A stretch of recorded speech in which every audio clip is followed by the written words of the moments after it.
Hello everyone, स्वागत है आपका रेप्लिका वर्ल्ड में। तो आज मैं आपके साथ एक इम्पॉर्टेंट इन्फॉर्मेशन शेयर करना चाहती हूँ। ये बात मैं आपसे काफ़ी दिन से करना चाह रही हूँ, बट मैं सोच रही थी कि मुझे कोई कंफर्मेशन मिल जाए फिर ही मैं आपसे बात करूँ। हालांकि अभी भी ये जो डिलेमा है ये सॉल्व नहीं हो पाई है। बात है DSSB PGT बायोलॉजी की एलिजिबिलिटी को लेकर। तो जैसे कि इससे पहले भी बहुत बार इस चीज़ के बारे में मैं बात कर चुकी हूँ, आप लोग भी बहुत सवाल पूछ चुके हैं और आप लोग बार बार कमेंट्स भी करते हैं कि हमने जो MSc है वो लाइफ साइंस के किसी सब्जेक्ट से की है, जैसे बायोटेक से की है, माइक्रो से की है, जेनेटिक्स से की है, तो क्या हम एलिजिबल हैं DSSB PGT बायोलॉजी के लिए। ऐसे बहुत सारे कमेंट्स आते हैं और ये जेन्युइन क्वेश्चन भी है। और मेरी खुद की जो MSc है वो बायोटेक्नोलॉजी से है, तो मैं भी आपकी कैटेगरी में ही आती हूँ। तो DSSB के जो रिक्रूटमेंट रूल्स आए थे उसके अकॉर्डिंग जो लाइफ साइंस वाले कैंडिडेट्स थे वो एलिजिबल थे। मतलब लाइफ साइंस में जितने भी सब्जेक्ट्स आते हैं उसमें कुछ सब्जेक्ट्स उस रिक्रूटमेंट रूल में मेंशन थे और कहा गया था कि ये कैंडिडेट्स भी एलिजिबल होंगे प्रोवाइडेड इनके पास ग्रेजुएशन में जूलॉजी या बॉटनी होनी चाहिए। ठीक है, जूलॉजी बॉटनी अगर उन्होंने पढ़ी है ग्रेजुएशन में, so they can apply for the DSSB PGT पोस्ट, PGT बायोलॉजी पोस्ट। बट अब यहाँ पे इसको धोखा कहिए या फिर गलती कहिए, मुझे नहीं पता कि इसको क्या कहना चाहिए। पर मैं DSSB का एग्ज़ाम फॉर्म देख रही थी आज से 4 से 5 दिन पहले। तो फिर मैंने यहाँ पर एक ऐसी चीज़ देखी जिससे मुझे समझ नहीं आया कि ये है क्या और क्यों है। ठीक है, और मैं वेट इसी चीज़ का कर रही थी कि किसी ऑफिशियल पर्सन से, किसी जानकार इंसान से मुझे कंफर्मेशन मिल जाए इसका, इसीलिए मैंने अब तक आपसे ये बात शेयर नहीं की थी।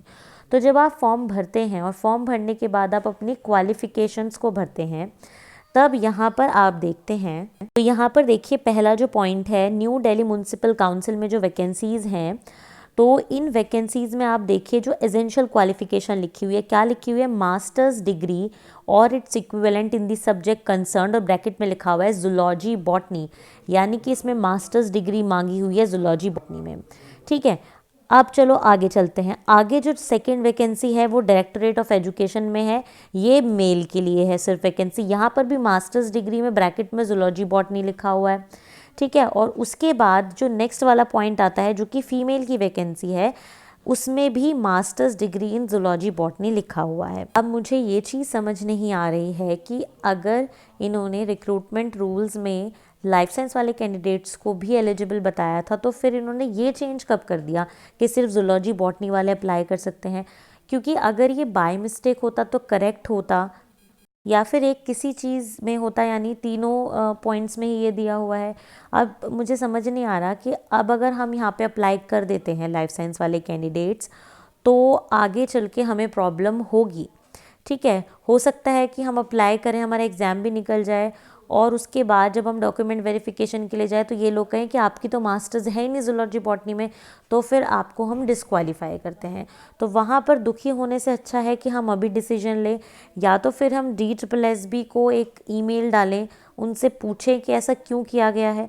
जब रिक्रूटमेंट रूल्स में आपने एलिजिबल बताया था और आज तक भी ऐसा ही होता आया है, तो फिर अचानक से क्या हो गया।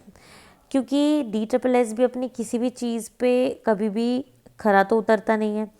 आज तक वैकेंसी इतने दिनों में निकाली, और दूसरी बात, पहले जो एज थी, अपर एज लिमिट वो 30 थी, फिर उसको 36 करा, वो भी बहुत दबाव में आके।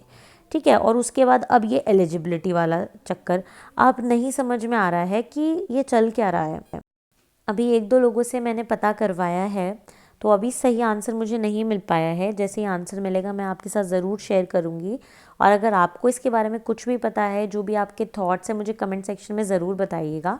और दूसरी चीज़ ये है कि इतनी सी तो वैकेंसीज़ हैं, और ऊपर से अगर हम रिस्क लेके इनको फिल करते भी हैं तो अपने घरों से ट्रैवल करके हमें दिल्ली जाना पड़ेगा एग्ज़ाम देने के लिए, और फिर अगर क्लियर हो भी जाता है तो बाद में प्रॉब्लम हो तो फिर क्या फ़ायदा है उस चीज़ का। तो पर्सनली अगर मैं अपनी बात कहूँ तो फिर अगर मुझे पिक्चर क्लियर नहीं होती है तो फिर मैं तो इस फॉर्म को फिल नहीं करूँगी। आप देखिए कि आपको क्या लगता है। बाकी अभी 7 तारीख तक फॉर्म्स भरे जाएंगे, अगर तब तक कोई पिक्चर क्लियर होती है तो ठीक है, वरना तो फिर क्या ही कर सकते हैं।